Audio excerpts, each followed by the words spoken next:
सब cross गरेर चाहिँ यो फरेस्ट एरिया जुन चाहिँ छ त्यो चाहिँ पुरा लडेर चाहिँ ट्राफिक जाम भएको रहेछ। मजाले जाम भएको रहेछ आज। त्यसै त आज यहाँको चेकपोस्टमा चाहिँ रेलगेट लागेर पुरा ढिलो भइरहेको थियो अनि हप्ता लिँदै आउँदै थियो। यहाँ आएर झन् साह्रो जाम। यहाँबाट पारी हेरेको यहाँदेखिको चाहिँ सेबुकको गेटसम्म चाहिँ ड्याममै गाडी देखिरहेको थियो, त्यहाँसम्म नै लाइन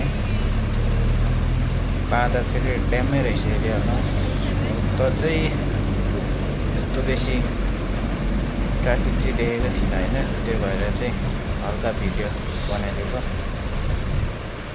फेरि सिट पनि पाएको थिइनँ नि त मैले होइन। अगाडि बनेटमा बसिरहेको थिएँ, नभए त खिड्कीबाट पारिपट्टि पनि देखाइदिन्थेँ। यहाँ हल्का हल्का सर्ट लिएर देखाइदिएको नि। ग्यास हिलो भयो रहेछ। बर्खामा चाहिँ यहाँबाट गाडी कुद्दैन भनेर भन्दै थियो ड्राइभर दाजुले। ड्याममै छ, ड्याममै पाइने गाडी पारिपट्टि त हरेसमा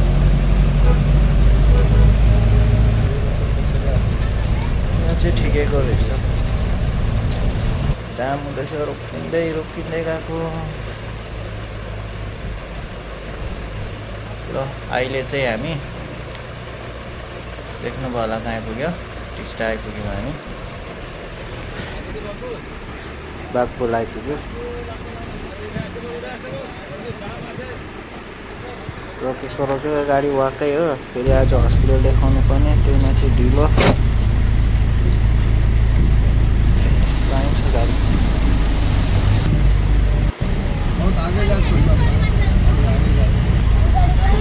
गरम फेरि त्यस्तै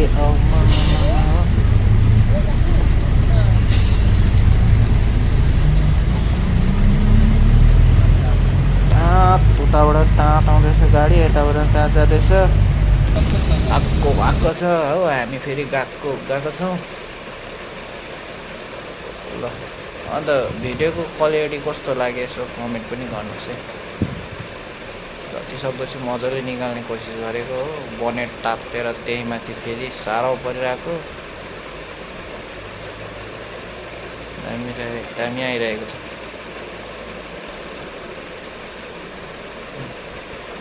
हेर्नुहोस् त लु जाम यस्तो बेसी जाम छ। खल फेरि हो बनेट तातेर गरमले।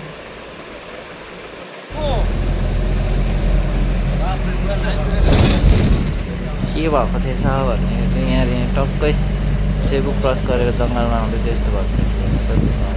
रुखहरू काटेर दुईपट्टि बाटो वरि थिएछ नि त अघि होइन। भर्खर हटाइसकेको रहेछ फर्स्ट।